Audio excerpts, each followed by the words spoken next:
It was a challenge to try and capture something as iconic as Alcatraz. You know about this. This is arguably the most famous prison in the world, and now you're in it. Just the space, the physicality of it, because it's quite claustrophobic.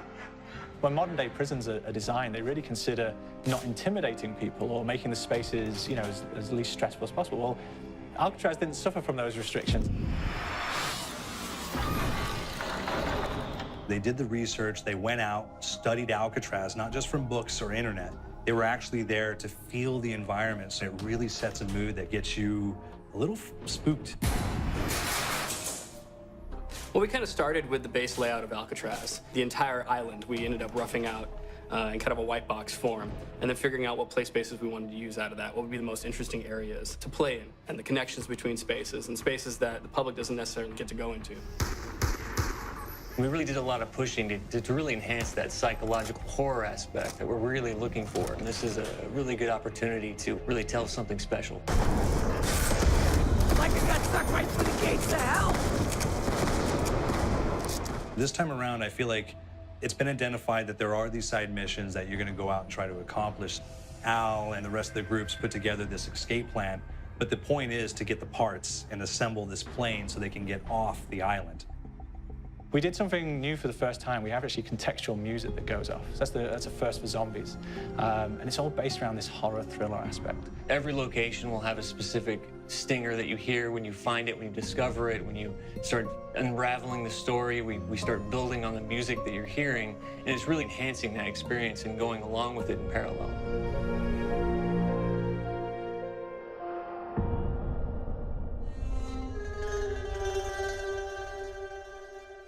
Because we wanted to embrace this kind of horror thriller element, we wanted character actors, guys who could really embody someone and then convey emotion. So that's why we went for guys like Ray Liotta, getting in that kind of guy, we wanted a frantic nature. So he plays a character called Billy Handsome, who's this kind of psychopath who would be employed by the mob to kill people in interesting ways.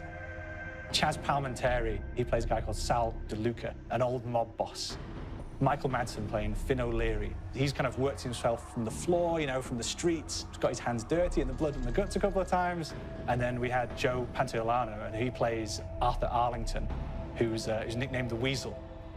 Those guys, they bring a quality and a subtlety and timing that you can't really identify or try to recreate. Bring it on, you dirtbags! You start off in the afterlife mode, and that's just going to be what's going on. You're going to try to solve the mystery from the second you start. Afterlife, to me, brings a new element, like a new puzzle element. It forces me to think a little bit more or look for the clues or kind of think of zombies on a slightly deeper level. You see clues throughout the map that tell you, ooh, perhaps if I'm in the afterlife, I can interact with this object, or there's some puzzle going on here that I need to be in the afterlife. Back east, I whacked a dirty dentist with one of these. Took forever, too. Alcatraz has a Civil War kind of fort background before it turned into a penitentiary. And so we had this kind of backstory, the idea that the warden would have collected Civil War weaponry. And one of them is a Blundergat. It's a fictional weapon, but the idea of the combination between a blunderbuss and a Gatling gun. And possibly, there might be a way of upgrading it to a more fantastical weapon that the players may find. You all gotta go sometime? You just went now. There's one main zombie, one big zombie that's going to come through and wreak havoc on your life.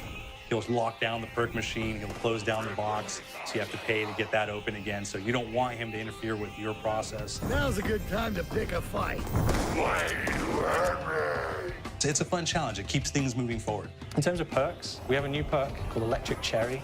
When you reload, it gives a shock around, which scales over time. I was asking for it, Greaseball. There's so much to experience in this map.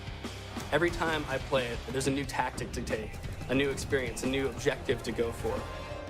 But there's also this layer of things that we aren't exactly exposing to the players right off the bat and will need to be discovered.